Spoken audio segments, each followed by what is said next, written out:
Sorry అండి, మీ time చాలా ఎక్కువ టైం తీసుకుంటున్నాను. సో ఇదే లాస్ట్ అనుకుందాం ఇవాళ. అంటే ఈ 45 మినిట్స్లో కన్క్లూడ్ చేసేద్దాం మనం. సో మీకు అది అర్థమైంది కదా సార్? ఏదైతే నేను వాట్సాప్ గ్రూప్లో పెట్టానో అందులో ఏమైనా డౌట్స్ ఉన్నాయా సార్? టెక్నికల్సే కానీ ఫండమెంటల్సే కానీ వాట్సాప్లో కానీ పెట్టిన ఏమైనా డౌట్స్ ఉన్నాయంటే కనుక అడగండి సార్. అంటే మీరేమైనా లేదు. ఓకే. పోర్ట్‌ఫోలియో మెయింటైన్ చేసారా? అంటే లైక్ ఇప్పుడు ఫర్ ద పాస్ట్ 6 మంత్స్ ఇప్పుడు ఆ వాట్సాప్ గ్రూప్‌లో ఇచ్చే ఆ వాట్సాప్ గ్రూప్‌లో ఇన్ఫర్మేషన్ ఇచ్చే బై, సెల్ వాటివి మ్మ్. ఒక పోర్ట్‌ఫోలియో ఏమన్నా మెయింటైన్ చేసారా? సో, ఆ పోర్ట్‌ఫోలియో ఏమన్నా చూపించగలుగుతారా? ఐ మీన్ పోర్ట్ఫోలియో అంటే యావరేజ్‌గా సార్, ఎలా నడుస్తుంది? అంటే నేను యాహ్! ఎలాగా ఒకసారి నేను మీకు ఆ స్క్రీన్ కూడా చూపిస్తాను. Give me a minute. నేను అది కూడా చూపిస్తా మీకు.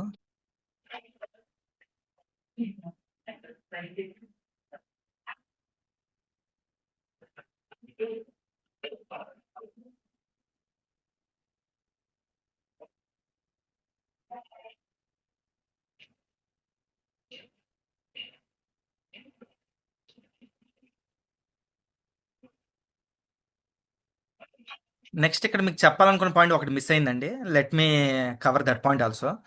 సో ఇప్పుడు టిక్కర్ టేప్ అనే వెబ్సైట్లో, అంటే మనం ఇప్పుడు కొనేటప్పుడు, ఇప్పుడు కొనచ్చా, అమ్మచ్చా, లేదు అంటే కనుక ఏం చేయొచ్చు, ఎంత క్యాష్ మెయింటైన్ చేసుకోవచ్చు అనేది మనకి ఇందులో టిక్కర్ టేప్ అన్న వెబ్సైట్లో ఇక్కడ లాగిన్ అయిన వెంటనే ఇక్కడ మోర్ అని ఉంటుంది. ఈ మోర్లో మనకి మార్కెట్ మూడ్ అని ఉంటుంది. ఈ మార్కెట్ మూడ్ మీద క్లిక్ చేస్తే మనకి ఇలాగా మార్కెట్ మూడ్ ఇండెక్స్ అనేది వస్తుంది. రిఫ్లెక్ట్ అవుతుందా సార్ మీకు ఇది screen? Let me see. Yes, reflect అవుతుంది. సో ఇక్కడ చూస్తే కనుక మార్కెట్ మూడ్, అంటే మార్కెట్ మూడ్ ఎలాగుంది అనేది ఇక్కడ చూపిస్తుంది. ఇక్కడ మనం జనరల్గా ఏంటంటే అందరూ ఎక్స్ట్రీమ్ గ్రీడ్లో ఉన్నప్పుడు ఎక్కువగా ఇన్వెస్ట్ చేస్తారు. అది కరెక్ట్ అయిన పద్ధతి అయితే కాదు. ఎక్స్ట్రీమ్ ఫియర్లో ఉన్నప్పుడు ఇన్వెస్ట్ చేయండి. ఎక్స్ట్రీమ్ గ్రీడ్లో ఉన్నప్పుడు పోర్ట్ఫోలియో కొద్దిగా భాగం అమ్మేసుకొని క్యాష్లో ఉండండి. ఎందుకంటే మార్కెట్స్ అక్కడి నుంచి ఫాలో అవుతాయి. ఇప్పుడు ప్రెసెంట్ గ్రీడ్లో ఉంది. దీన్ని కొద్దిగా కిందకు వస్తే ఇక్కడ చూడండి, since last 1 month. So extreme freer అంటే లాస్ట్ మంత్లో వచ్చేసరికి అంటే ఎక్స్ట్రీమ్ ఫ్రీయర్ జోన్లో ఉంది. అక్కడి నుంచి ఇప్పుడు గ్రీడ్కి వెళ్ళింది. ఈ టైం పీరియడ్లో నిఫ్టీ రిటర్న్ అనేది 3% రిటర్న్ అనేది ఇచ్చింది. డౌన్లోడ్ హిస్టరీ అని కొడుతున్నా.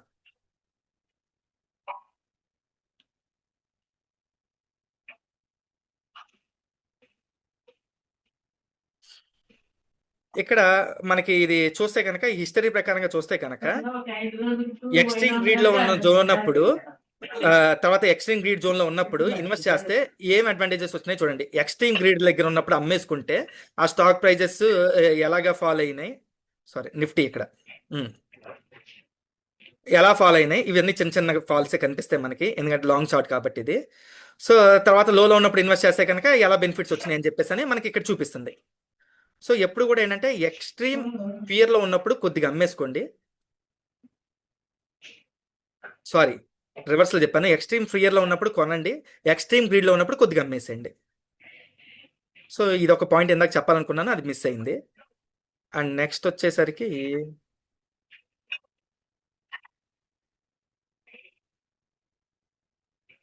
ఎక్సెల్. పోర్టల్ పేరుకి వెబ్సైట్ పేరు. ఇది టెక్కర్ టేప్ అండి. నేను మీకు అన్ని కూడా లింక్స్ షేర్ చేస్తాను. ఇప్పుడు ఏదైతే ప్లాట్ఫామ్స్ డిస్కస్ చేశానో ఆ ప్లాట్ఫామ్ లింక్స్ అన్ని కూడా నేను మీకు గ్రూప్లో షేర్ చేస్తాను. నోట్ చేసుకుంటున్నా. ప్లాట్ఫామ్ లింక్స్ నేను ఇలాగా పెట్టుకుంటాను సార్. అంటే ఆల్రెడీ యాప్స్లో ఉంటాయి మనకి. బట్ ఇందాక అడిగారు కదా జర్నల్ అని చెప్పేసి అని. సో నేను ఏ డేట్ నాడు కొన్నాను, ఏ ప్రైస్ కొన్నాను, నా బై ప్రైస్ ఏంటి, ప్రజెంట్ ప్రైస్ ఏంటి, అది ఎంత రేట్ని ఇచ్చింది అనేది నేను ఇక్కడ ఇలాగా పెట్టుకుంటాను. బట్ ఇవే స్టాక్స్ నేను గ్రూప్స్లో కూడా పోస్ట్ చేస్తున్నాను నేను మీకు. అంటే నా దగ్గర 4 డిఫరెంట్ పోర్ట్ఫోలియోస్ ఉన్నాయి, ఇది ఒక పోర్ట్ఫోలియో. ఈ స్టాక్స్ ఇలాగా ఏ డేట్ నాడు కొన్నాను ఏంటి అనేది చిన్న జస్ట్ ఇది నా లేటెస్ట్ వచ్చేసరికి ఇప్పుడు ఆల్రెడీ గ్రూప్లో కూడా మీరు చూస్తే కనుక కనిపిస్తుంది. నోవాకో విస్తా అనేది పోస్ట్ చేశాను, సిప్లా పోస్ట్ చేశాను, ఐటీసీ పోస్ట్ చేశాను, అజ్మీర్ రియాలిటీ పోస్ట్ చేశాను లేదో నాకు గుర్తులేదు. సో కేన్స్ పోస్ట్ చేసా, ఐఆర్టీసీ ఇవన్నీ కూడా రీసెంట్గా నేను పోస్ట్ చేశాను మీకు. అదే. సో ఇది ఒక్కొక్క పోర్ట్ఫోలియోకి ఎలాగుంది ఏంటి అని చెప్పేసి అని. సో ఇది just it for my understanding.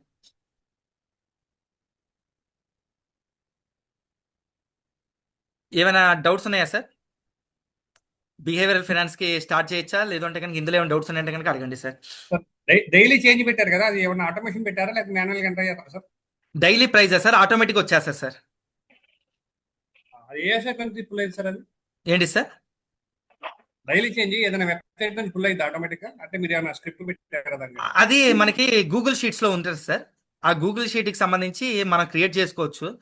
ఆ, ఎవరికైనా ఓకే. ఇంట్రెస్ట్ ఉందంటే కనుక ఒకసారి దాని రిలేటెడ్ గా ఒక వీడియో చేద్దాం, ఎలా చేసుకోవచ్చు, మన యొక్క ఇన్వెస్ట్మెంట్స్ అన్ని కూడా ట్రాక్ ఎలా పెట్టుకోవచ్చు.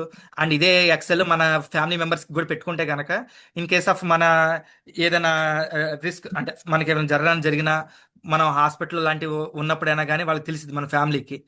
సో అవును. ఇంకోసారి ఎప్పుడైనా కానీ నేను అది దాని రిలేటెడ్ గా ట్రైనింగ్ ఇస్తాను సార్, ఓకే ఓకే సార్. ఆ ఎక్సెల్ రిలేటెడ్ గా. ఇది ఓకేగా సార్? బిహేవియరల్ ఫైనాన్స్ అనేది చూద్దాం సార్. కనిపిస్తుందా సార్ ఇప్పుడు మనకి ఇది స్క్రీన్ రిఫ్లెక్ట్ అవుతుందిగా బిహేవియరల్ ఫైనాన్స్. సో స్టాక్ మార్కెట్లో డబ్బులు సంపాదించడానికి మనకు చూడాల్సింది ఏంటంటే ఫండమెంటల్స్ అన్నాం, టెక్నికల్స్ అన్నాం. దానికన్నా ఇంకా ఇంపార్టెంట్ పాయింట్ వచ్చేసరికి ఏంటంటే బిహేవియరల్ ఫైనాన్స్. ఎందుకు బిహేవియరల్ ఫైనాన్స్ అనేది అంత ఇంపార్టెంట్ అంటే, సో ఫండమెంటల్స్ అనేది వాట్ టు బై అని చెప్తుంది, టెక్నికల్స్ అనేది when to buy, when to cell అని చెప్తుంది. బట్ మనం మధ్యలో ఆ, మన చుట్టూతో ఉన్న ఎన్విరాన్మెంట్ మనని చాలా కన్ఫ్యూజ్ చేస్తుంది, చాలా డిస్టర్బ్ చేస్తుంది. మనం చాలా కాన్ఫిడెంట్గా ఒక స్టాక్ తీసుకుంటాం, తర్వాత మన పక్కన వచ్చేసరికి ఎందులో ఇది తీసుకున్నా ఇది వేస్ట్ అని చెప్పేసి అంటారు. సో అవతల వ్యక్తికి అది నిజంగా తెలిసి చెప్పాడో తెలియక చెప్పాడో తెలియదు మనకి, బట్ దానికి మనం పానిక్ అయిపోయి మనం అమ్మేస్తాం. తర్వాత మనం అమ్మిన తర్వాత బాగా పెరిగిద్ది, మనం లాస్లో అమ్మేస్తాం. సో ఇలాంటివన్నీ కూడా ఏంటంటే బిహేవియరల్ ఫినాన్స్లో మనం చాలా స్ట్రాంగ్ అనేది అవ్వాలి, అప్పుడు మాత్రమే మనం ఎక్కువ రిటర్న్స్ అనేది జనరేట్ చేస్తాం. సో ఇక్కడ బిహేవియరల్ ఫినాన్స్లో the investors mindsets. So ఇక్కడ చూడండి, బిహేవియరల్ ఫినాన్స్లో వచ్చేసరికి ఏంటంటే మన మైండ్ సెట్ అనేది చాలా ఇంపార్టెంట్. సో మన మైండ్ సెట్ వచ్చేసరికి ఎప్పుడు కూడా ఏంటంటే ఓన్లీ ప్రాఫిట్స్ మాత్రమే యాక్సెప్ట్ చేస్తుంది, లాసెస్ని యాక్సెప్ట్ చేయలేదు. అది మన హ్యూమన్ సైకాలజీ. రెడ్ అనే ఏదైతే ఉంటుందో మనకి కలరు, ఆ రెడ్ కలర్ అనేది అసలు మనం accept చేయలేము. మీటింగ్ లో ఉందా?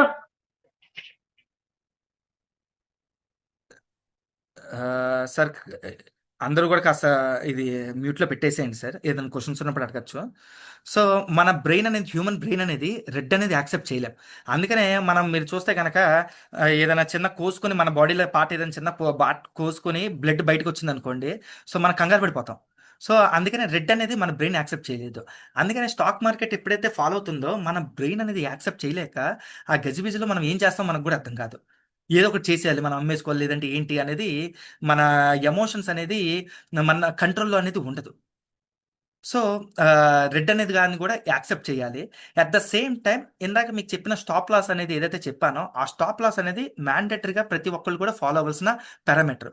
ఎందుకంటే ఆ స్మాల్ లాస్ని మీరు యాక్సెప్ట్ చేయలేకపోతే కనుక ఆ స్మాల్ లాస్ కాస్త బిగ్ లాస్గా చూస్తారు. సో ఇన్వెస్టర్ ఇది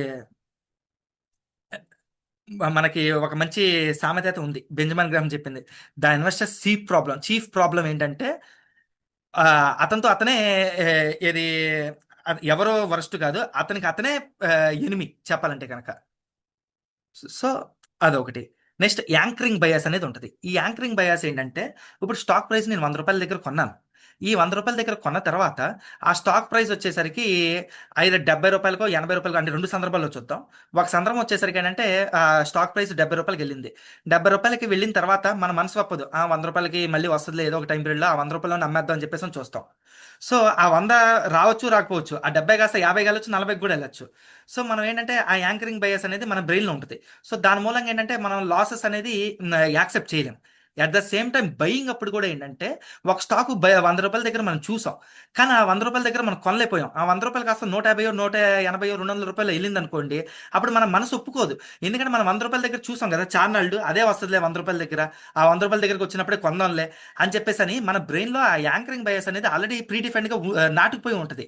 సో మనం ఆ యాంకరింగ్ బయాస్ అనేది వదులుకోవాలి. స్టాక్ అమ్మేటప్పుడైనా కానీ కొనేటప్పుడైనా కానీ మన బ్రెయిన్లో ఆ స్టాక్ ప్రైస్ ఏదైతే ఉందో అది ఇగ్నోర్ చేసి ఆ రోజుకి ఆ స్టాక్ ప్రైస్ మంచి అండర్ వాల్యూలో ఉందా లేదా అనేది చూసుకోవాలి.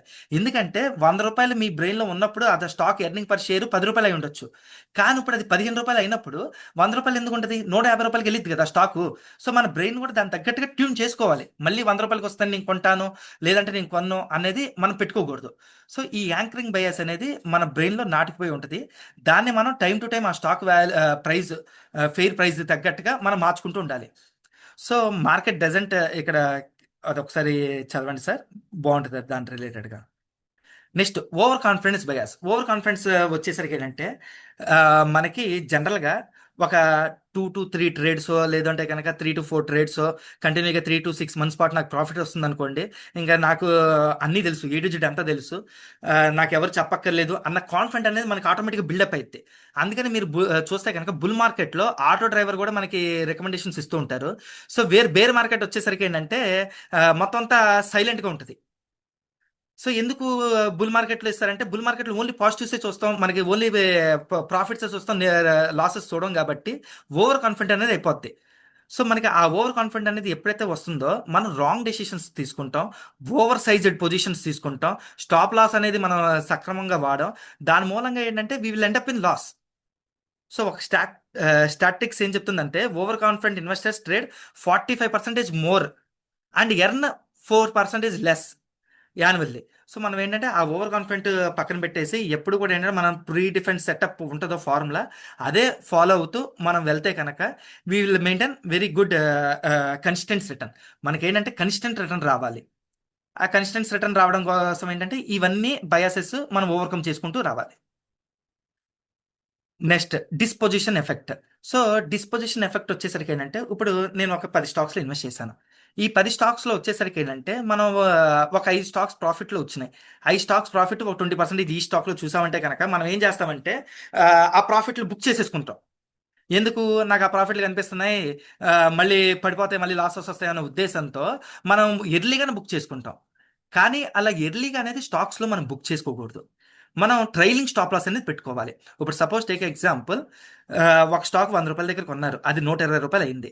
రూ. 120 అయిన తర్వాత అక్కడ ట్రెండ్ అనేది పాజిటివ్గా ఉందనుకోండి, ట్రెండ్ కూడా చూసుకోవాలి మనం టెక్నికల్స్లో. సో టెక్నికల్స్లో ట్రెండ్ పాజిటివ్గా ఉన్నప్పుడు 120 ఇది మనం అమ్మకుండా మన స్టాప్ లాస్ ఇందాక ఇది రూ. 100 కొన్నప్పుడు స్టాకు రూ. 90 స్టాప్ లాస్ పెట్టుకుంటే ఇప్పుడు 120 అయిన తర్వాత రూ. 110 స్టాప్ లాస్ పెట్టుకోండి. తర్వాత ఆ 120, 130, 140 అయింది అనుకోండి, స్టాప్ లాస్ పెంచుకుంటూ వెళ్ళండి. ఆ 140 దగ్గరికి వచ్చేసరికి స్టాప్ లాస్ రూ. 130.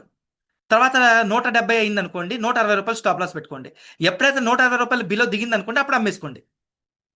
సో అలాగా మనం ఇది హోల్డ్ అనేది చెయ్యాలి. ఆ, చిన్న చిన్న ప్రాఫిట్స్తో మనం ఇది అనేది ఎగ్జిట్ అనేది అవ్వకూడదు. లేదు ఆ స్టాక్ ఓవర్ వాల్యూడ్లోకి వెళ్ళింది, ఉండవలసిన ఫెయిర్ వాల్యూ కన్నా ఓవర్ ప్రైస్కి వెళ్ళింది అనుకోండి, పొజిషన్ ట్రిమ్ చేసుకోండి. 100 స్టాకులు కొన్నారంటే కనుక ఒక 40 స్టాకులు అమ్ముకోవడం ఆ ప్రైస్కి, తర్వాత మళ్ళీ పెరిగిన తర్వాత ఇంకొక 30 అమ్మడం, మళ్ళీ తర్వాత ఇంకా పెరిగిన తర్వాత ఇంకా ఎంతకన్నా ఎక్కువ పెరగదు, రెసిస్టెన్స్ జోన్లోకి వెళ్ళిపోయిందంటే కనుక రిమైనింగ్ అమ్మేసుకొని అలాగా మల్టిపుల్ టైమ్స్లో అమ్మేసుకోండి ఆ స్టాక్ అనేది. At the same time cutting losses. ఇప్పుడు లాసెస్ వచ్చేసరికి ఏంటంటే హోల్డ్ చేయకుండా దాన్ని మనం కట్ చేసుకోవాలి. ఇందాక చెప్పినట్టుగా 10% స్టాప్ లాస్ ఏదైతే పెట్టామో ఆ స్టాప్ లాస్కి ఎగ్జిట్ అయిపోవడమే.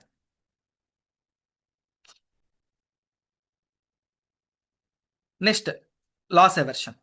సో ఈ లాస్ ఎవర్షన్ అనేది ఏంటంటే మనకి ఆ,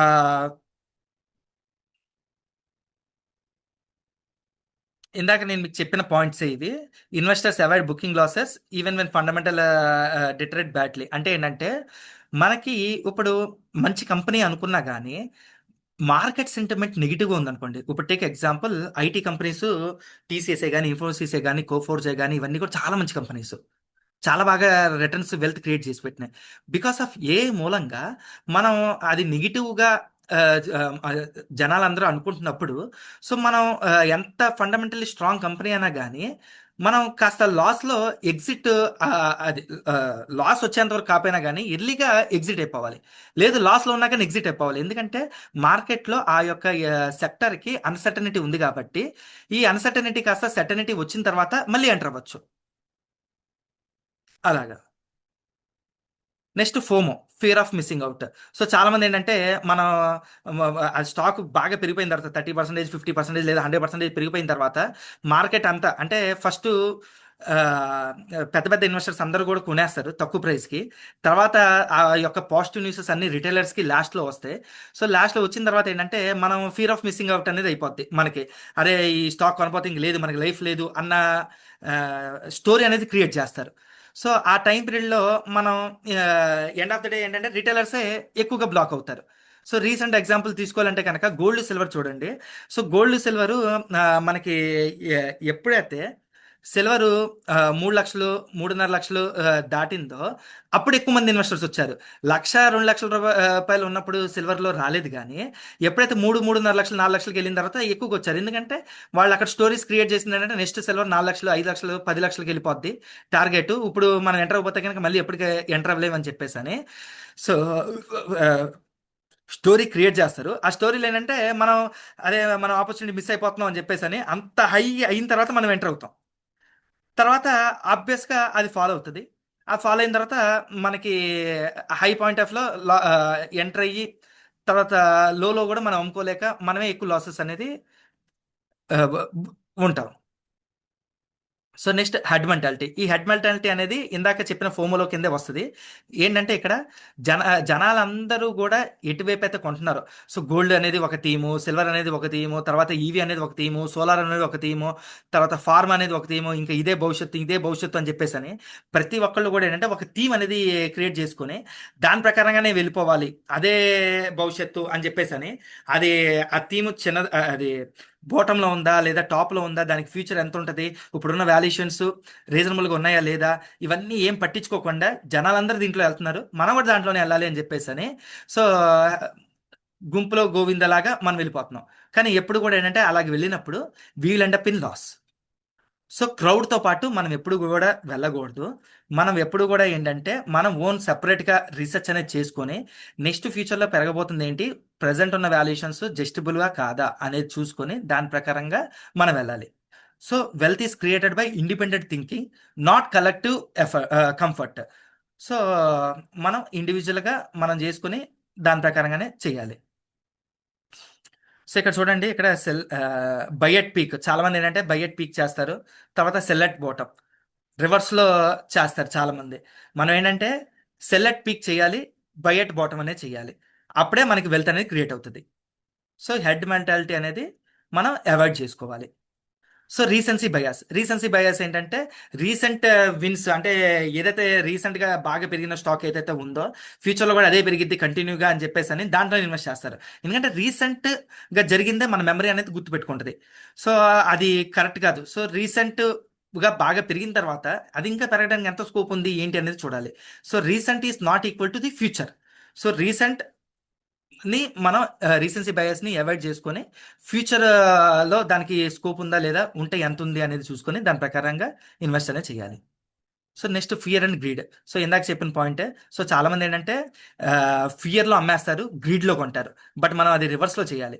ఫియర్లో అందరూ when every one is fear మనం ఆ టైంలో కొనాలి, when every one is greedy మనం ఆ టైంలో ఎగ్జిట్ అవ్వాలి. ఇందాక మీకు చూపించిన ఫియర్ అండ్ గ్రీడ్ ఇండెక్స్ అదే ఎంఎంఏ అనేది. సో ఆ ఫియర్ అండ్ గ్రీడ్ ఇండెక్స్ అనేది when every one is fear మనం ఆ ప్రైస్లో కొనాలి, when every one is greed మనం ఆ ప్రైస్లో అమ్మేయాలి. So risk reward. So proper risk reward అనేది మనం ఫాలో అవ్వాలి. సో అట్లీస్ట్ ఇందాక మీకు చెప్పినట్టుగా 1:2 రిస్క్ రివార్డ్ అనేది మినిమం మనం ఫాలో అవ్వాల్సిన పాయింట్. ఎందుకు అంటే మనం 1:2 ఫాలో అవ్వట్లేదంటే కనుక రిస్క్, 1:1 ఫాలో అవుతున్నామంటే కనుక మన క్యాపిటల్ తొందరలో ఎరోడ్ అయ్యే అవకాశాలు అనేది ఎక్కువ ఉంటుంది. సో మన క్యాపిటల్ ఎరోడ్ అవ్వకుండా మన రిటర్న్స్ కనపడాలి అంటే కనుక కన్సిస్టెన్స్గా మనం 1:2 అనేది మినిమం ఫాలో అయితే అవ్వాలి.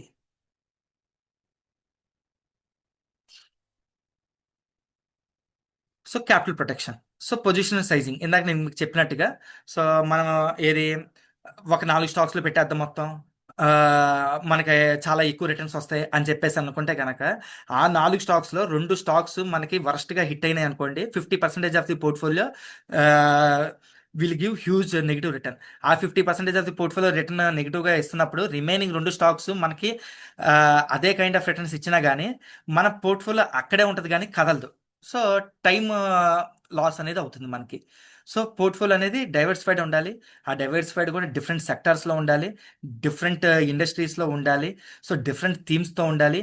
అండ్ ఈచ్ స్టాక్లో డోంట్ ఇన్వెస్ట్ మ్యాక్సిమం 5%. నేను ఇవ్వడం 5 to 10% అని ఇచ్చాను కానీ, బట్ 5% కన్నా ఎబో అనేది ఏ స్టాక్లో కూడా ఇవ్వమాకండి. బాగా ఓవర్ కాన్ఫిడెంట్ ఉండి నాకు ఈ సెక్టర్ కానీ ఇండస్ట్రీ కానీ బాగా పెరిగిద్ది, చాలా చీప్ వాల్యుయేషన్స్ దొరుకుతుంది, అండర్ వాల్యూడ్ 50% ఉంది అని అనుకుంటే కనుక అప్పుడు దాన్ని 7 to 8% వరకు ఇవ్వండి అలొకేషన్ ఆ స్టాక్లో, నాట్ బియాండ్ దట్. అండ్ ఎప్పుడు కూడా ఏంటంటే క్యాష్ మన యొక్క మార్కెట్ సైజింగ్ ప్రకారంగా, నేను మీకు ఒకటి చూపిస్తాను, ఐసిఐసిఐ వాళ్ళది ఈక్విటీ వాల్యుయేషన్ ఇండెక్స్ అనేది. సో దాని ప్రకారంగా క్యాష్ పర్సంటేజ్ ఎంత ఉంచుకోవచ్చు, ఆ, తర్వాత ఈక్విటీ ఇన్వెస్ట్మెంట్స్ ఎంత ఉంచుకోవచ్చు అని చెప్పేసి దాని ప్రకారంగా మనం డిజైన్ చేసుకోవచ్చు. నేను మీకు అది చూపిస్తాను నెక్స్ట్. సో ఎప్పుడు కూడా మనం ఏంటంటే మల్టీబేగర్స్ కోసం మీరు వెంటపడమాకండి. మనం చూడాల్సింది ఏంటంటే patience and consistence return. So మనం కన్సిస్టెంట్గా ఒక 50 to 20% సిఏజీఆర్ రిటర్న్స్ మనం ఎక్స్పెక్ట్ చేస్తే కనుక ఓవర్ ది టైం పీరియడ్లో అదే హ్యూజ్ వెల్త్ అనేది క్రియేట్ చేస్తుంది. సో మన ఫోకస్ అలా కూడా ఏంటంటే నాట్ మల్టీబేగర్స్, మన ఫోకస్ అలా కూడా ఏంటంటే కన్సిస్టెన్సీ. సో కన్సిస్టెన్సీ అనేది మనం చూసుకుంటే కనుక అది కూడా 15-20% సిఏజీఆర్ మినిమం మనం ఎక్స్పెక్ట్ చేసి చూస్తే కనుక we will get very good long term capital creation. So final takeaway వచ్చేసరికి in the stock market success is not about intelligence, it is about discipline. So మనం డిసిప్లిన్గా మనం ఏదైతే ఫ్రేమ్ వర్క్ క్రియేట్ చేసుకున్నామో ఫండమెంటల్గా, టెక్నికల్గా, అట్ ద సేమ్ టైమ్ బిహేవియరల్గా, so అదే మనకి ఫ్యూచర్లో వెల్త్ అనేది క్రియేట్ చేసి పెడుతుంది. సో థ్యాంక్ యూ అండి. ఇది ఇక్కడతో నాది సెక్షన్ అయితే ఆ, అయిపోయింది. సో మీకు ఏమైనా డౌట్స్ ఉన్నాయంటే కనుక నేను మీకు క్లారిఫై చేస్తాను. At the same time let me open ICICI వాళ్ళది, ఐసిఐసిఐ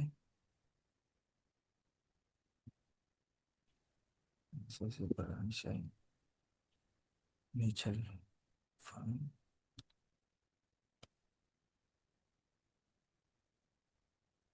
సార్ ఇది లాంగ్ టర్మ్ అంటే ఎన్ని ఇయర్స్ అని మీ దృష్టిలో సార్? సార్ అది ఒక్కొక్కరికి Long term. ఒక్కొక్కటి ఉంటుంది సార్ లాంగ్ టర్మ్ అనేది. సో కొంతమందికి ఇప్పుడు ఎలాగుందంటే సార్ 1 year అంటే లాంగ్ టర్మ్ అంటున్నారు కొంతమంది. సో జనరల్గా వచ్చేసరికి ఏంటంటే అట్లీస్ట్ 5 years ప్లస్ అనేది మనం ఉంటేనే అది లాంగ్ టర్మ్ అని చెప్పేసి అని చెప్తాం సార్. అంటే ఇప్పుడు ఒక స్టాక్ మనం ఎంటర్ అయినాక ఒక 50-60% వస్తే బయటకు వచ్చేయాలా లేదంటే ఇంకా ఉండాలా అనేది డౌట్ సార్. సార్ 50-60% ప్రాఫిట్ అనేది ఇప్పుడు మీరు ఒకటి చూడండి, నేను ఇందాక చూపించిన దాంట్లో నాకు సినిమా ఎస్జిఎస్ అనేది 120% ఎంతో ప్రాఫిట్లో ఉంది. బట్ స్టిల్ నేను అందులో ఎందుకున్నానంటే ఇప్పుడు వాల్యుయేషన్స్ ఓవర్ వాల్యుయేషన్స్లో ఉంది, నేను మీకు చూపిస్తాను. అది ఓవర్ వాల్యుయేషన్స్లో ఉంది, బట్ దాని ఫ్యూచర్ యొక్క ప్రాస్పెక్ట్స్ గ్రోత్ నాకు బాగా ఎక్కువగా కనిపిస్తుంది. ఇదిగోండి చూడండి, ఇండస్ట్రీ పి 30 ఉంది, స్టాక్ పి వచ్చేసరికి 66 ఉంది, ఓవర్ వాల్యుయేషన్. పెగ్ రేషియో 1.2 కానీ అబవ్ ఉంది, 2.39 over valuation. Intrinsic value stock price కన్నా చాలా ఎక్కువ ఉంది, ఓవర్ వాల్యుయేషన్. సో ఇవన్నీ కూడా ఓవర్ వాల్యుయేషన్స్ జోన్లోనే ఉన్నాయి. ఇక్కడ చూడండి స్టాక్ 5 years ప్రైస్ CR0 చూస్తే కనుక ఆల్ ది టైమ్ హైలో ఉంది. పిఈ రేషియో చూస్తే కనుక 5 years యావరేజ్ కన్నా తక్కువగానే ఉంది. సో ఇది నాకు కాస్త కంఫర్టబుల్ ఇస్తుంది. పి/ఈ వచ్చేసరికి ఎక్కువగానే ఉంది, పి/ఈ. ఈవీ/ఎబిటా వచ్చేసరికి లాస్ట్ 5 years యావరేజ్గా ఉంది. సో అంటే మోస్ట్ ఆఫ్ ది పారామీటర్స్లో ఈ స్టాక్ అనేది నాకు ఓవర్ వాల్యుయేషన్ ప్రైస్లోనే ఉంది. బట్ నేను ఎందుకు ఉంచుకున్నాను అని అంటే కనుక ఈ స్టాక్ కంపేరింగ్ విత్ ది పీర్స్తో పోల్చుకుంటే కనుక నాకు ఈ వాల్యుయేషన్స్ కాస్త తక్కువగా అనిపించినాయి. ఎట్ ద సేమ్ టైం డిఏఎస్ కొంటూ ఉన్నారు. డిఏఎస్ చూడండి వాటా 9% దగ్గర నుంచి అది వాళ్ళు లీస్ట్ వచ్చేసరికి 5.8కి వచ్చారు March 2024. తర్వాత ఇప్పుడు 16.59%కి వచ్చారు, డిఏఎస్ కొంటూ ఉన్నారు. అండ్ పబ్లిక్ వాటా వచ్చేసరికి పీక్ నుంచి 39.49% నుంచి 34 అంటే తగ్గింది. ఇది పబ్లిక్ వాటా ఎప్పుడు కూడా తగ్గే ఉండాలి. ఎందుకంటే మనకి పబ్లిక్లో కన్నా ప్రమోటర్స్, ఎఫ్ఐస్, డిఐస్ కొంటేనే మనకి ఎక్కువగా ఆ స్టాక్ అనేది పెరుగుతుంది. అట్ ద సేమ్ టైం దాని యొక్క ఫ్యూచర్ అవుట్లుక్ కానీ ఫ్యూచర్ వాళ్ళు తీసుకున్న ప్రాజెక్ట్సే కానీ నాకు చాలా ఎక్కువగా కంఫర్టబుల్గా ఉన్నాయి. సో కొద్దిగా ఉంచుకుందాంలే అని చెప్పేసి అని నేను ఉంచాను. బట్ నా లాస్ట్ ఇయర్ లాస్ రావడం కారణం ఏంటంటే main because of this only. ఇది నేను పర్టికులర్గా ఒక 20 స్టాక్స్ 100% కైండ్ ఆఫ్ రిటర్న్స్ అనేది చూశాను. నేను చూసి కూడా నేను అమ్మకుండా అలానే వదిలేసాను. ఎందుకు అమ్మకుండా వదిలేశానంటే ఇంకా పెరుగుతాయిలే ఫ్యూచర్లో ఎందుకులే అమ్ముకోవడం అని చెప్పేసి అలా వదిలేసా. అలాగ మూలంగా ఏంటంటే లాస్ట్ ఇయర్ నేను లాస్లో ఎండ్ అప్ అయ్యా. నేను ఏదైతే ప్రైస్ కొన్నానో ఆ ప్రైస్కే వచ్చినాయి మళ్ళీ ఆ స్టాక్స్ వచ్చేసరికి. సో ఆ, మనం ప్రాఫిట్ బుక్ చేసుకోవడం కూడా చాలా important sir, time to time. At least 50-60% of the portfolio కూడా మనం ఆ ప్రైస్కి వచ్చిన తర్వాత ఇలాంటి ఇప్పుడు శర్మ ఎస్జిఎస్ ఉంది. నేను ఇప్పుడు ఈ టైం పీరియడ్లో 50% అమ్మేసుకున్నాను అనుకోండి, ఇట్స్ గుడ్ బెట్. కానీ నేను కొన్నది తక్కువ పొజిషనే కాబట్టి నేను అమ్ముకోలేకపోతున్నాను ఈ స్టాక్లో. మిగతా స్టాక్స్లో లా కాకుండా ఈ స్టాక్స్లో తక్కువ పొజిషన్ కొన్నాను కాబట్టి అమ్మలేకపోతున్నాను. సో బట్ కొద్దిగా స్టాక్స్ మనం అమ్ముకుంటే ఇది ఇంత పెరిగిన తర్వాత అమ్ముకుంటే కనుక ఇట్స్ ఎ గుడ్ స్ట్రాటజీ. అలానే హోల్డ్ అనేది బై అండ్ హోల్డ్ స్ట్రాటజీ అనేది లేదు సార్, గతంలో లాగా లేదు ఇప్పుడు. So buy in low sell in high అనే స్ట్రాటజీయే ఫాలో అవుతే we will generate returns from the stock market. లేదు నేను బై అండ్ హోల్డ్ చేస్తానంటే కనుక ఇన్స్టెడ్ ఆఫ్ స్టాక్స్ మనం మ్యూచువల్ ఫండ్స్కి వెళ్తే ఫండ్ మేనేజరే కొంటామని అనేది చేస్తాడు, అది కన్స్టెంట్గా రిటర్న్స్ అనేది చూస్తాం. స్టాక్స్లో మాత్రం బై అండ్ సెల్ అనేది చేయాల్సిందే. మహేష్ గారు, ఇంకోటి ఏంటంటే సార్ మా ఫ్రెండ్ ఒక ఒక స్టాక్ కొన్నాడు, పిట్టి ఇంజనీరింగ్ అని చెప్పి. పిటి ఇంజనీరింగ్, అవును సార్ తెలుసు, సో నా దగ్గర అదేంటి ఉంది. అంటే దట్ వాడికి, మా ఫ్రెండ్ కి, he got around 450% hmm. Return, కానీ వాడు హోల్డ్ చేస్తున్నాడంట. అది like what you suggest on this? Trailing stop loss పెట్టుకోండి సార్. ట్రైలింగ్ స్టాప్ లాస్ ఇప్పుడు ఇది చూడండి, 450% రిటర్న్ ఉందంటే మైట్ బి ఆయన ఈ ప్రైస్ పాయింట్లో కొన్ని ఉంటారు. Yeah yeah something like that, 180కి ఎంతకో కొన్నాడు అనుకుంటా. సో ఇక్కడి నుంచి అది 1400కి వెళ్ళింది, ఓకే. అక్కడి నుంచి చూడండి 800కి వచ్చింది. ఇప్పుడు అదే మీ ఫ్రెండ్ ఇక్కడ 1400 దగ్గరకు వచ్చిన తర్వాత ఒక 10% 15% ట్రైలింగ్ స్టాప్ లాస్ పెట్టుకుని ఉంటే కనుక ఆయన మంచి పాయింట్లో ఎగ్జిట్ అయ్యి మంచి ఇంకెక్కువ ప్రాఫిట్లో ఎగ్జిట్ అయ్యే వాళ్ళే కదా. కరెక్టే కరెక్టే. ఇదిగోండి చూడండి. సో ఇప్పుడు పిట్టింగ్ ఇంజనీరింగ్ అనేది he might be me friend enter అయిన పాయింట్ ఇది అయి ఉండొచ్చు. ఇక్కడ నుంచి ఇంత పెరిగింది. సో ఇక్కడికి వచ్చిన తర్వాత ఇది weekly chart. So daily chart ప్రకారంగా తీస్తే కనుక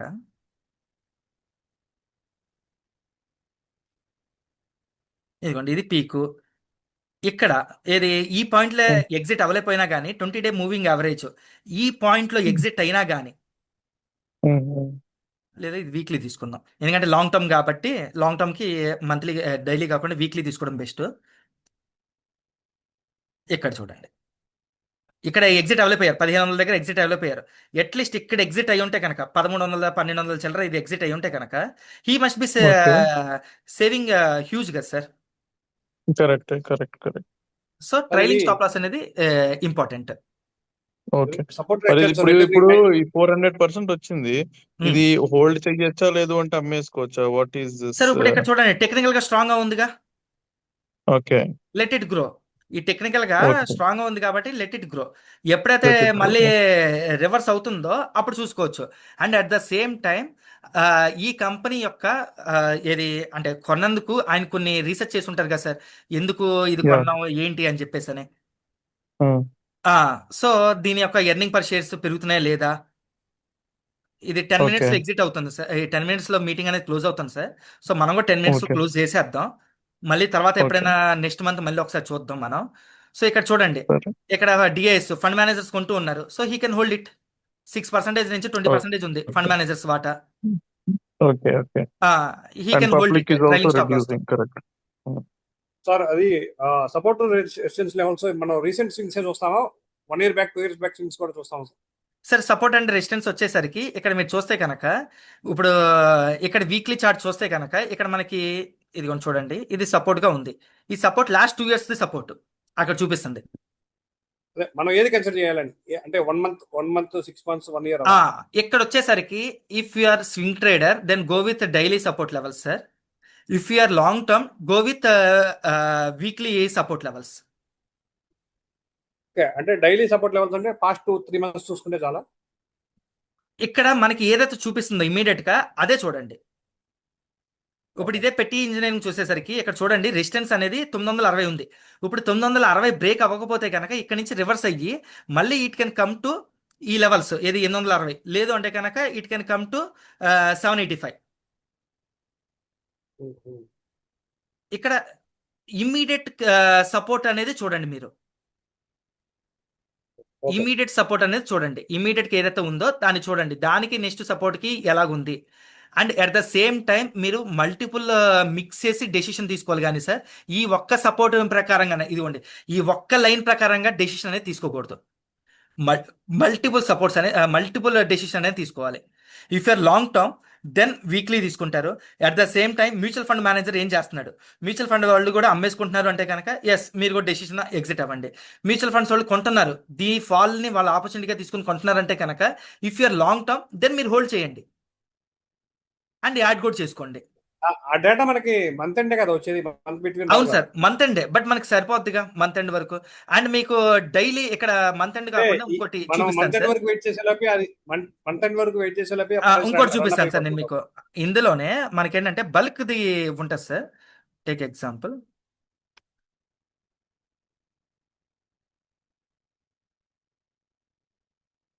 మనం మంత్ ఎండ్ వరకు మీరు అన్నట్టు కరెక్ట్ సార్. మంత్ ఎండ్ వరకు వెయిట్ చేయాల్సిన అవసరం లేకుండా మనం ఏంటంటే బ్లాక్ డీల్స్, బల్క్ డీల్స్ అంటాం.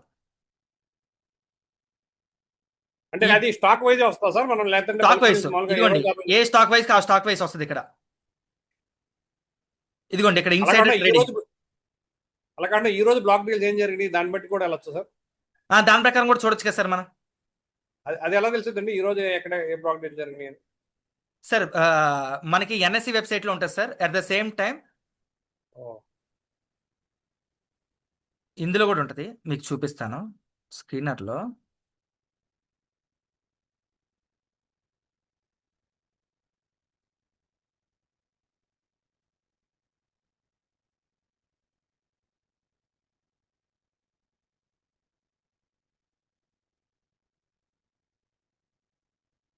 లేదంటే డైరెక్ట్గా ఇక్కడ కొట్టేసేయండి.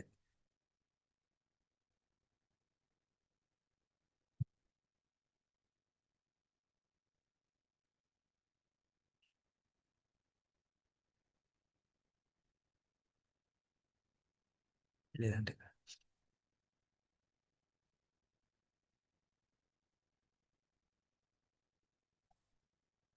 ఇదిగోండి సార్, ఎన్ఎస్సిలో ఇప్పుడు బ్లాక్ డీల్స్ కొడితే ఇక్కడ తెలిసిపోద్ది మనకి ఏ సెల్ జరిగినాయి, ఏ బై జరిగినాయి ఏంటి అని చెప్పేసి అని. ఇక్కడ బల్క్ డీల్స్, అలా కాకుండా బ్లాక్ డీల్స్ చూడండి. బల్క్ డీల్స్ చూడమాకండి, బ్లాక్ డీల్సే చూడండి. సో బ్లాక్ డీల్స్ వచ్చేసరికి ఈ మనకి ఏదైనా స్పెసిఫిక్ కంపెనీ గురించి తెలుసుకోవాలనుకుంటే కనుక ఆ కంపెనీ సెర్చ్ చేయొచ్చు. ఇప్పుడు సపోజ్ నేను హెచ్డిఎఫ్సి బ్యాంక్ అని కొట్టాను. 1 వీక్లో ఏం లేదు, 1 మంత్లో ఏమి లేదు, 3 మంత్స్లో చూడండి. సో ఇక్కడ ఎవరు సెల్ చేశారు, ఎవరు బై చేశారు, సో ఇవన్నీ కూడా ఇక్కడ చెక్ చేసుకోవచ్చు. మీరు ఎప్పటికప్పుడు చెక్ చేసుకోవచ్చు. ఓకేనా సార్, ఇది ఎన్ఎస్సి. అలా కాకుండా ప్రైవేట్ ప్లాట్ఫామ్స్ ఇందాక మీకు చూపించిన ట్రెండ్ లైన్ ప్లాట్ఫామ్లో కూడా బల్క్ డీల్స్, బ్లాక్ డీల్స్ ఇక్కడ మనం చెక్ చేసుకోవచ్చు. ఇదిగోండి ఏ డేట్ పెట్టేసుకుంటాం ఇక్కడ. సో ఇక్కడ అది పెట్టేసుకొని ఇక్కడ ఇది చూడండి, గాయత్రి ప్రాజెక్ట్స్ అంట బల్క్ డీల్ జరిగింది, పర్చేసు ఈ ప్రైస్ లెవెల్లో, క్లయింట్ నేమ్ ఎవరు కొన్నారు ఏంటి. సో ఇవన్నీ కూడా ఇక్కడ మనం చెక్ చేసుకోవచ్చు, బల్క్ అండ్ బ్లాక్ ఇలాగా. ఓకేనా sir? Any other questions sir? 4 minutes ఉంది, ఇంకా 5 minutes ఉంది, 4 to 5 minutes. ఏమైనా ఉంటే కనుక అడగండి సార్. ఇప్పుడు అది bulk deal. ఏంటి సార్? ఇది బల్క్ Tejas డీల్స్ దగ్గర, ఆ, ఆ బల్క్ డీల్స్ దగ్గర ఇప్పుడు ఆ. సపోజ్ ఒక ఇన్స్టిట్యూషన్ సెల్ చేస్తే ఒక ఇన్స్టిట్యూషన్ బై చేస్తుంది కదా సార్. ఆ, అంటే ఇప్పుడు ఒక ఆస్పెక్ట్ లో, బయ్యర్ ఆస్పెక్ట్ లో చూస్తే అది ఓకే గుడ్ ప్రైస్ ఏమో అనుకుంటాం. Correct. సెల్లర్ ఆస్పెక్ట్ లో చూస్తే అది సార్ ఆల్రెడీ ఇక్కడ ఇప్పుడు మనం ఏంటంటే ఒకళ్ళు అమ్ముతున్నప్పుడు ఒకళ్ళు కొంటున్నప్పుడు ఇది సహజ మార్కెట్లో ఉంటుంది. ఇప్పుడు అమ్మే వ్యక్తికి అతనికి ఏం అవసరం ఉందో మనకు తెలియదు. మైట్ బి వాళ్ళ క్లయింట్స్ దగ్గర నుంచి రిడమ్షన్స్ ప్రెజర్స్ వచ్చినప్పుడు ఈజీ టు లిక్విడేట్ అవ్వడం కోసం టాప్ కంపెనీస్ అమ్మచ్చు, లేదు ఇవి పెరగవు అని అనిపించినప్పుడు బాటమ్ కంపెనీస్ అని అమ్మచ్చు. But end of the day మనం చూడాల్సింది ఏంటంటే నెట్ ఫిగర్ అనేది చూడాలి. ఈ నెట్ ఫిగర్ అనేది హై ఉందా, లో ఉందా అనేది చూసుకోవాలి మనం. సో అండ్ రీజన్స్ కూడా చెక్ చేసుకోవాలి మనం. బట్ ఆ రీజన్స్ అక్కడ మెన్షన్ చేయరు కదండి. ఏంటి సార్? ఇప్పుడు రీజన్స్ సపోజ్ మన ఆ. హెచ్డిఎఫ్సి బ్యాంకే తీసుకున్నాం for example. Um, buyer seller ఇద్దరి మధ్య జరిగింది డీల్. ఒకళ్ళు బయర్ ఉన్నారు, ఒకళ్ళు సెలర్ ఉన్నారు, రెండు టాప్ అవును. ఇన్స్టిట్యూషన్స్. అదే బయ్యర్ సారీ ఎవరు, మనకి ఎగ్జాక్ట్ బయ్యర్ యొక్క ఇంటిగ్రిటీ ఏంటి, అతని ట్రాక్ రికార్డ్ ఏంటి, సెల్లర్ యొక్క అవసరం ఏంటి అనేవి తెలుసుకొని దాని ప్రకారంగా చేసుకోవచ్చు. ఇప్పుడు ఓకే సపోజ్ టేక్ ఎగ్జాంపుల్, ఇక్కడ ఇంకోటి చూద్దాం. బయ్యర్ ఒకళ్ళు ఉండి సెల్లర్ ఒకళ్ళు ఉంటే ప్రాబ్లం లేదు. ఓన్లీ సెల్లర్సే ఉన్నారు. ఈ బల్క్ అండ్ బ్లాక్ డీలర్స్ లో, బ్లాక్ డీల్స్ లో సెల్లర్స్ మాత్రం ఉన్నారు, బయ్యర్స్ ఎవరు లేరు. అంటే ఏ ఇన్స్టిట్యూషన్స్ రెడీగా లేవు. అంటే అది నెగిటివ్ కింద చూడండి. ఒకళ్ళు కొని ఒకళ్ళు అమ్ముతున్నారు అంటే కనుక అది నెగిటివ్గా చూడమాకండి. It's not negative. Okay but అమ్ముతున్న వాళ్ళు ఎక్కువ ఉన్నారు కంటిన్యూగా, కొనేవాళ్ళు లేరు. అంటే అప్పుడు మరి ఏంటంటే ఆ కంపెనీలో నెగిటివ్ జరుగుతుంది. Some negative is going in that company. Okay అర్థమైంది కదా సార్ ఇక్కడ పాయింట్? ఓకేనండి థ్యాంక్స్. అదే. నెక్స్ట్ చార్ట్లో క్వశ్చన్స్ అడిగారండి. సో చార్ట్లో క్వశ్చన్స్ వచ్చేసరికి can I keep adding a few quality regularly quantity. Okay, so చేసుకోవచ్చండి, రెగ్యులర్గా యాడ్ చేసుకుంటూ ఉండొచ్చు. టిల్ మనం ఆ కంపెనీ యొక్క ఫండమెంటల్ స్ట్రాంగ్గా ఉన్నంత వరకు, ఆ స్టాక్ ప్రైస్ ఫెయిర్ వాల్యూ కన్నా బిలో ఉన్నంత వరకు మనం యాడ్ చేసుకోవచ్చు. ఎప్పుడైతే నెగిటివిటీ ఏమైనా వచ్చిందా ఆ కంపెనీ రిలేటెడ్గా, ఆ సెక్టర్ రిలేటెడ్గా, మనం ఎగ్జిట్ అయిపోవడమే. సార్ ఇప్పుడు తేజస్ నెట్వర్క్స్ లాంటి కంపెనీలో 25-30% లాస్ లో ఉంటే ఏం చేయాలి సార్? కరెక్ట్. ఇప్పుడు తేజస్ కంపెనీ ఉంది. సో వాళ్ళు చెప్పేది ఒకటి, రిజల్ట్స్ ఏమో ఒకటి. రిజల్ట్స్ పాజిటివ్లో ఉండట్లేదు కదా సార్, కంటిన్యూగా లాస్లోనే ఉంటున్నాయిగా. సో అదే లాస్లో అక్కడ ఉన్నప్పుడు యావరేజ్ ఇప్పుడు మీరు చూస్తే కనుక యావరేజ్ ఇదే కొన్ని న్యూస్ ఛానల్స్ వచ్చేసరికి ఆ, ఇంకా ఎవరికైనా ఇది బాగా పెరిగిపోద్ది అది ఇది అని చెప్పేసి అని ప్రమోట్ చేసింది కొన్ని న్యూస్ ఛానల్స్ వచ్చేసరికి. సో చూడండి, స్టాక్ ప్రైస్ వచ్చేసరికి 1400 నుంచి 400 రూపాయలకి వచ్చింది. అదే మీరు ట్రైలింగ్ స్టాప్ లాస్ పెట్టుకుని ఉంటే కనుక మీరు 1400 రూపాయలు, 1200 రూపాయలు, ఇక్కడ చూడండి సపోర్ట్ ఇక్కడ క్లియర్గా కనిపిస్తుంది. 1200 రూపాయలు సపోర్ట్ బ్రేక్ అయిపోతుంది. మీరు ఆ 1200 రూపాయల దగ్గర ఎగ్జిట్ అవ్వలేదు అంటే కనుక yes definitely it is loss. ఇప్పుడు ఇక్కడ ఎగ్జిట్ అయిపోయిన వాళ్ళు నెక్స్ట్ ఎంట్రీ నేను ఏం చెప్తానంటే 800 దగ్గర ఎంట్రీ చెప్తాను నేను. ఇక్కడ let me show in the chart. Sir 1 minute లో క్లోజ్ అవుతుంది. If anyone is having doubts ఉన్నాయంటే కనుక మళ్ళీ కనెక్ట్ అవుదాం సార్, లేదు అంటే కనుక we will close the section.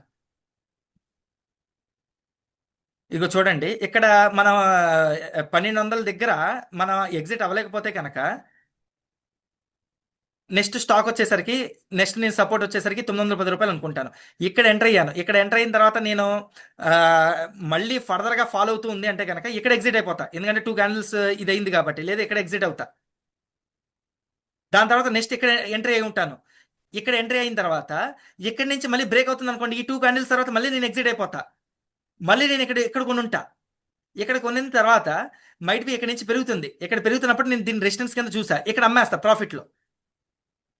లేదు ఇక్కడ తర్వాత అబోవ్ బ్రేక్ అయింది, అప్పుడు మళ్ళీ కొంటాను ఇక్కడ. సో అలాగ ఉండాలి మనకి. అదే సార్, అప్పుడు స్టాప్ లాస్ పెట్టలేదు, ఇప్పుడు బయటికి రావడానికి యావరేజ్ చేసి బయటకు వచ్చేయమంటారా, లేదంటే స్టాప్ లాస్ ఇప్పుడు యావరేజ్ అనేది ఏంటంటే దాని యొక్క రిజల్ట్స్ ఇవన్నీ కూడా చెక్ చేసుకోవాలి సార్. అంటే ఫ్యూచర్ ఉందా లేదా అనేది, ఎందుకంటే కంటిన్యూగా లాస్ అనేది ఇది చేస్తుంది. సార్ ఇది క్లోజ్ అయితే అవుతుంది సెక్షన్, ఇంకెవరికైనా ఉందా సార్ మళ్ళీ జాయిన్ అవ్వడానికి? లేదంటే కనుక shall we wind up the section? Next 20 seconds లో ఇది క్లోజ్ అయిపోద్ది సార్, 10-20 seconds లో.